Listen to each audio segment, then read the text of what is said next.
বিচারিক আদালতে 2 বছরের বেশি দণ্ড হলে নির্বাচনে অংশ নেওয়া যাবে না বলে আদেশ দিয়েছেন হাইকোর্ট। তবে আপিল বিভাগ দণ্ড স্থগিত করলে নির্বাচনে অংশ নিতে বাধা থাকবে না। দুর্নীতির মামলার রায়ে সাজা স্থগিত চেয়ে বিএনপি নেতা আমানুল্লাহ আমান সহ 5 জনের এক আবেদনের পরিপ্রেক্ষিতে এ আদেশ দেন হাইকোর্ট। এই আদেশের ফলে বেগম খালেদা জিয়াও আগামী সংসদ নির্বাচনে অংশ নিতে পারবেন না বলে জানিয়েছেন অ্যাটর্নি জেনারেল মাহবুবে আলম। আসামি পক্ষের আইনজীবীরা বলছেন, এই রায়ের বিরুদ্ধে সুপ্রিম কোর্টে যাবেন তারা। জিয়া অরফানেজ ট্রাস্ট দুর্নীতি মামলায় গেল 8 ফেব্রুয়ারি বেগম জিয়াকে 5 বছরের কারাদণ্ড দেন বিচারিক আদালত। পরে এই রায়ের বিরুদ্ধে আপিল ও জামিন আবেদন করেন বেগম জিয়া। জামিন মঞ্জুর করা হলেও রায় স্থগিত করেননি হাইকোর্ট। তবে প্রায় 6 মাস শুনানির পর 30 অক্টোবর বিচারিক আদালতে দেয়া 5 বছরের সাজা বাড়িয়ে বেগম জিয়াকে 10 বছরের কারাদণ্ড দেন আদালত। এর আগের দিন 29 অক্টোবর জিয়া চ্যারিটেবল মামলায় বেগম জিয়াকে 7 বছরের কারাদণ্ড দেন বিচারিক আদালত। অরফানেজ ট্রাস্ট মামলায় হাইকোর্টের রায়ের বিরুদ্ধে সাজা স্থগিত চেয়ে সুপ্রিম কোর্টের আপিল বিভাগে আবেদন করেছেন বেগম জিয়া, কিন্তু সেই আবেদনের শুনানি এখনো হয়নি। আর চ্যারিটেবল মামলায় নিম্ন আদালতের রায়ের বিরুদ্ধে হাইকোর্টে আপিল করেছেন বেগম জিয়া, কিন্তু আপিল দায়ের হলেও রায় ও সাজা স্থগিত না হওয়ায় তিনি নির্বাচনে অংশ নিতে পারবেন না বলে জানান দুদকের আইনজীবী। উনি 66(2)D তে বাদ এবং উনি কমপ্লিট যদি অ্যাকুইটাল হয় অথবা সেন্টেন্স সাসপেন্ড করে দেওয়া হয় তখন উনি পারবেন। আজকে রায়ের আলোকে এটা আরও পরিষ্কার হলো, 66(2)D এর আওতায় কোনো সাজাপ্রাপ্ত আসামি ইলেকশনে কন্টেস্ট করতে পারবে না। এখন পর্যন্ত হাইকোর্ট ডিভিশন যে ব্যাখ্যা দিয়েছে আর্টিকেল 111 অফ দি কনস্টিটিউশন, এটা ইলেকশন কমিশনের উপর বাইন্ডিং। আর ইলেকশন কমিশন আজকের আদেশের যে অবজারভেশন দিয়েছেন, পর্যবেক্ষণ, তার বাইরে যাওয়ার এখতিয়ার ইলেকশন কমিশনের কোনো আইনি ক্ষমতা নাই। নির্বাচন কমিশন বা আদালত বা যে কোনো প্রতিষ্ঠান তারা কি সংবিধানকে কোনো রকম অগ্রাহ্য করতে পারবে? এটা সংবিধানের বিধান। 2 বছর কারাদণ্ড হলে তিনি নির্বাচনে অংশগ্রহণ করতে পারবেন না। এদিকে বিএনপি নেতা আমানুল্লাহ আমান, ডাক্তার AZM জাহিদ হোসেন সহ 5 বিএনপি নেতা দুর্নীতির মামলায় বিভিন্ন মেয়াদের দণ্ড স্থগিত চেয়ে আবেদন করলেও তা নামঞ্জুর করেছেন আদালত। এর ফলে তারাও নির্বাচনে অংশ নিতে পারবেন না। এই আদেশের বিরুদ্ধে আপিল করার কথা জানান তাদের আইনজীবী। সাবমিশন কোর্ট শুনেছেন কিন্তু গ্রহণ করেননি। আমরা নজির দেখিয়েছি যে কনভিক্টেড পার্সনের কনভিকশন স্টে হলে ইলেকশন করতে পারে। ইন্ডিয়াতে ভুরি ভুরি ইনস্ট্যান্স রয়েছে, সেগুলো নজিরগুলো আমরা দাখিল করেছি, কোর্ট ওগুলোকে গ্রহণ করেননি। এটার এগেনস্টে আপিল করব। আইন অনুযায়ী কোনো ব্যক্তির কমপক্ষে 2 বছর বা তার বেশি মেয়াদের কারাদণ্ড হলে সাজা স্থগিত কিংবা বাতিল না হলে তিনি নির্বাচনে অংশ নিতে পারেন না বলে জানান সংশ্লিষ্টরা। খান মোহাম্মদ রুমেল, সময় সংবাদ, ঢাকা। জোটগত নয়, আপাতত দলগতভাবে জাতীয় ঐক্যফ্রন্টে থাকা দলগুলো মনোনয়নপত্র জমা দেবে বলে জানিয়েছেন জোটের শীর্ষ নেতা ডক্টর কামাল হোসেন। তবে মনোনয়ন প্রত্যাহারের আগে আলোচনা করেই জোটগতভাবে জাতীয় ঐক্যফ্রন্টের প্রার্থী চূড়ান্ত করা হবে বলেও জানান তিনি। সকালে বেলি রোডে জাতীয় ঐক্যফ্রন্টের বৈঠক শেষে ডক্টর কামাল একথা জানান। এ সময় জোটের মুখপাত্র মির্জা ফখরুল বলেন, মনোনয়ন নিয়ে আলোচনা ফলপ্রসূ হয়েছে। জাতীয় ঐক্যফ্রন্টের কোন দলকে কতটি আসন দেওয়া হবে তা চূড়ান্ত করতে মঙ্গলবার সকালে জোটের শীর্ষ নেতা ডক্টর কামাল হোসেনের বেলি রোডের বাসায় আসেন বিএনপি মহাসচিব মির্জা ফখরুল ইসলাম আলমগীর। বৈঠকে আর উপস্থিত ছিলেন গণফোরাম নেতারা। প্রায় 1 ঘন্টা বৈঠক শেষে বেরিয়ে ঐক্যফ্রন্টের মুখপাত্র মির্জা ফখরুল জানান, ইতিবাচকভাবে আলোচনা হয়েছে। নিঃসন্দেহে কিছু দলগুলোর মধ্যে তো আপনার আসনের সমস্যা, তো সেটাকে দূর করার সমস্যা থাকবেই, সেটার জন্যই আলাপ আলোচনা হচ্ছে। আমরা আজকে ওনাদের সঙ্গে বসেছি এবং অত্যন্ত ভালো আলোচনা হয়েছে। ইনশাআল্লাহ আপনার ভালো ফল আমরা পাবো বলে আশা করি। পরে ঐক্যফ্রন্টের শীর্ষ নেতা ডক্টর কামাল জানান, জোটগতভাবে কাদেরকে মনোনয়ন দেওয়া হবে তা চূড়ান্ত হবে ডিসেম্বরের প্রথম সপ্তাহে। ওদের লিস্ট আর আমাদের লিস্ট নিয়ে বসা হয়েছিল, তো এটাকে কোনটা আমরা একটা থাকবে, একটা বাদ দিতে হবে। আমাদের নামগুলো দিয়েছি, ওরা নোট করেছেন। মনোনয়নপত্র স্যার দলীয়ভাবে দেওয়া হচ্ছে, জোটগতভাবে নয়, বিষয়টি এরকম? হ্যাঁ, না, এটা জোটগতভাবে হচ্ছে না, এটা আলাদা আলাদা ফাইল করা হচ্ছে, পরে বসে এগুলোকে সমন্বয় করা যাবে। প্রত্যাহারের আগে তো বটে। আপত্তি থাকা সত্ত্বেও পরীক্ষামূলক ইভিএম ব্যবহার করার সিদ্ধান্ত নেয় নির্বাচন কমিশনের সমালোচনা করে যে কোনো মূল্যে নির্বাচনে অংশ নেওয়ার কথা জানান ডক্টর কামাল। না মেনে নিলে কি করা যাবে? আপনি যদি আমাদের জায়গায় হতেন, আমি বললাম নির্বাচন তো এই কারণে আমরা বাদ দেবো না, সোজা কথা। প্রতিবাদ তো আছেই, থাকবে। এ সময় আগামী নির্বাচনে নিজে না দাঁড়ানোর সিদ্ধান্তের কথা জানান ডক্টর কামাল। মাহমুদ রাকিব, সময় সংবাদ, ঢাকা। দ্বিতীয় দিনের মতো দলীয় চূড়ান্ত মনোনয়নের চিঠি দিচ্ছে বিএনপি। দলের চেয়ারপারসনের গুলশান কার্যালয়ে ময়মনসিংহ বিভাগের মনোনীত প্রার্থীদের চিঠি দেওয়ার মধ্য দিয়ে এই কার্যক্রম শুরু হয়। দলের মহাসচিবের হাত থেকে এ চিঠি গ্রহণ করেন মনোনীত প্রার্থীরা।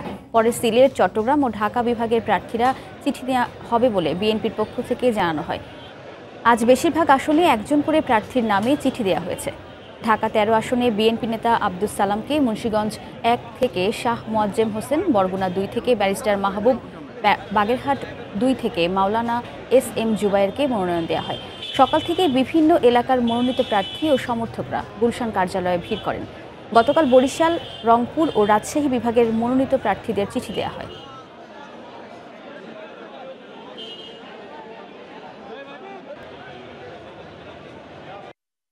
দল আমার প্রতি যে আস্থা রেখেছে, আমি আমার সর্বোচ্চ ভাবে আমি আত্মনিয়োগ করব এবং সর্বোচ্চভাবে আমি চেষ্টা করব আমার এটার প্রতিদান দেওয়ার জন্য। এটাকে মনোনয়ন মনে না করে দলের এই আমানতকে আমি আমার সামর্থ্যের শেষটুকু দিয়ে মর্যাদা দেওয়ার চেষ্টা করব। ধানের শীষের মার্কা যারা পেয়েছে তারা নিশ্চয়ই নির্বাচিত হবে এবং এই সরকারের পতন ঘটবে এবং একটা সুশাসনের সরকার গঠন হবে। আমি প্রায় 30,000 ভোট পেয়েছিলাম উপজেলা নির্বাচন করার সময়। ইনশাআল্লাহ এবারও জনগণ আমাকে ভোট দিবে। ধানের শীষের জোয়ার কিশোরগঞ্জে বইবে, ইনশাআল্লাহ আমরা বিজয়ী হব।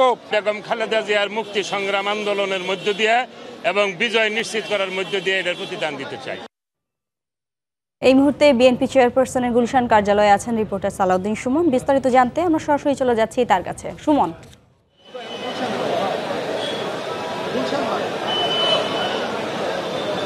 শিরিন, দুপুর 12:30 থেকে কিন্তু দ্বিতীয় দিনের মতো যারা মনোনয়ন পেয়েছেন সেই সব প্রার্থীদের হাতে মনোনয়নের চিঠি তুলে দেওয়া হচ্ছে। দলের মহাসচিব মির্জা ফখরুল ইসলাম আলমগীর প্রার্থীদের ডেকে তাদের হাতে সেই চিঠি তুলে দিচ্ছেন।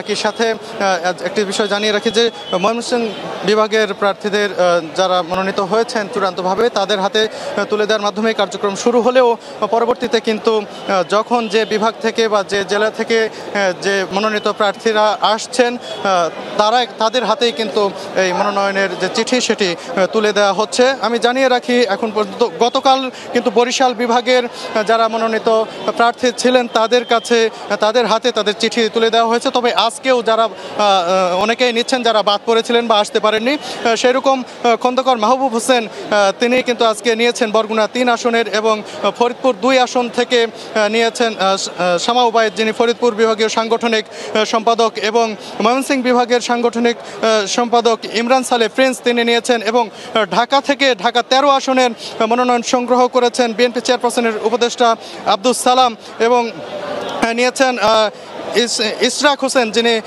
সাদেক হোসেন খোকার ছেলে, তিনি ঢাকা 6 আসন থেকে কিন্তু এখানে মনোনয়ন যে চিঠি সেটি সংগ্রহ করেছেন।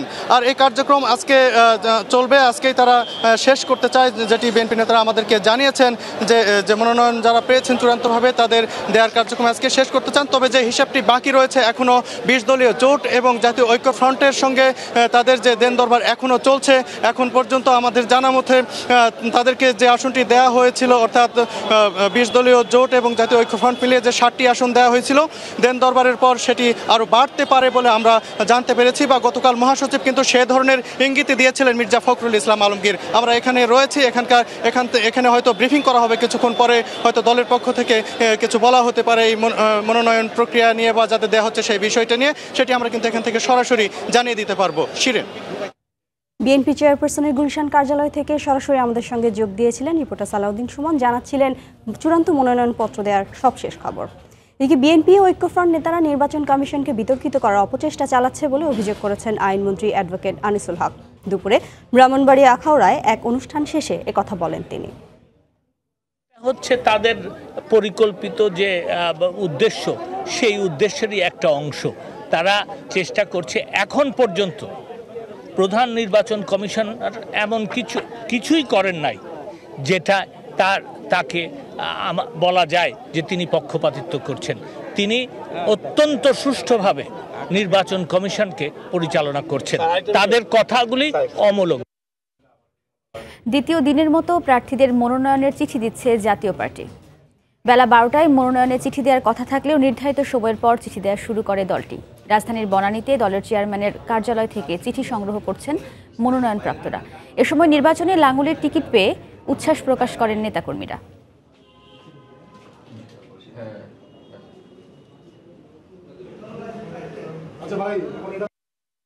আমি বাগেরহাট 1 থেকে মোল্লাহাট ফকিরহাট চিতলমারি আসন থেকে জাতীয় পার্টির মনোনয়ন পেলাম। বাগেরহাটের 1 আসনের সর্বোচ্চ মানুষ ঐক্যবদ্ধ আছে। আশা করি সুষ্ঠু নির্বাচন হলে জাতীয় পার্টি ভালো ফলাফল ভালো জয়লাভ করবে। নওয়াল 1 আসনে মানে পল্লীবন্ধুর হাত ধরে পল্লীবন্ধুর উন্নয়নের জোয়ার মানুষকে জানায় মানুষের কাছে দাঁড়ায় যে ভোট চাইব। এই মুহূর্তে সেখানে আছেন রিপোর্টার ফারুক ভুইয়া রবিন, সরাসরি যাচ্ছি তার কাছে। রবিন, স্বপ্না, দলীয় মনোনয়নের চিঠি নেওয়ার জন্য রাজধানীর বনানীতে জাতীয় পার্টির চেয়ারম্যানের কার্যালয়ে সকাল থেকেই আসলে বিভিন্ন মনোনয়ন প্রত্যাশী এবং নেতাকর্মীরা জড়ো হতে শুরু করেছিলেন এবং বেলা 12টার কিছুক্ষণ পর থেকে অনানুষ্ঠানিকভাবে প্রার্থীদের কেউ কেউ চেয়ারম্যানের কার্যালয় থেকে মনোনয়নের দলীয় মনোনয়নের চিঠি সংগ্রহ করেছেন। তো মূলত আজকে সকাল থেকেই গতকাল আপনারা জানেন যে গতকাল জাতীয় পার্টি চেয়ারম্যানের কার্যালয় থেকে জাতীয় পার্টির প্রার্থীদের মধ্যে মনোনয়নের চিঠি বিতরণ শুরু করা হয়েছিল এবং প্রথম দিন গতকাল 190টি আসনের প্রার্থীদের মধ্যে চিঠি দেওয়া হয় এবং জাতীয় পার্টির তরফ থেকে আসলে জানানো হয়েছিল তারা মোট 200টি আসনে তারা তাদের প্রার্থী দিবেন এবং যে সকল আসনগুলোতে এখনো পর্যন্ত যে সকল আসনের প্রার্থীদেরকে এখনো পর্যন্ত দলীয় মনোনয়নের চিঠি দেওয়া হয়নি তাদেরকে আজকে সকাল থেকে চিঠি দেওয়া হবে।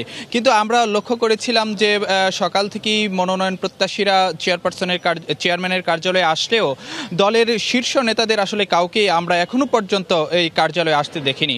ফলে 12টার পর থেকে আসলে যে চেয়ারম্যানের কার্যালয়ের কর্মকর্তাদের কাছ থেকে বিভিন্ন বেশ কয়েকজন প্রার্থী অনানুষ্ঠানিকভাবে তারা তাদের চিঠি সংগ্রহ করেছেন, মনোনয়নের চিঠি সংগ্রহ করেছেন এবং এখনো পর্যন্ত আরও কয়েকজন প্রার্থী রয়েছেন, তারা অপেক্ষায় আছেন। যেটি শোনা যাচ্ছে যে বিকেলের দিকে পার্টির মহাসচিব এবিএম রুহুল আমিন হাওলাদার তিনি কার্যালয়ে আসতে পারেন। সেক্ষেত্রে যদি এবিএম রুহুল আমিন হাওলাদার কার্যালয়ে আসেন তার কাছ থেকে হয়তোবা কেউ কেউ মনোনয়নের চিঠি সংগ্রহ করবেন, সেই জন্য তারা এখানে অপেক্ষায় রয়েছেন।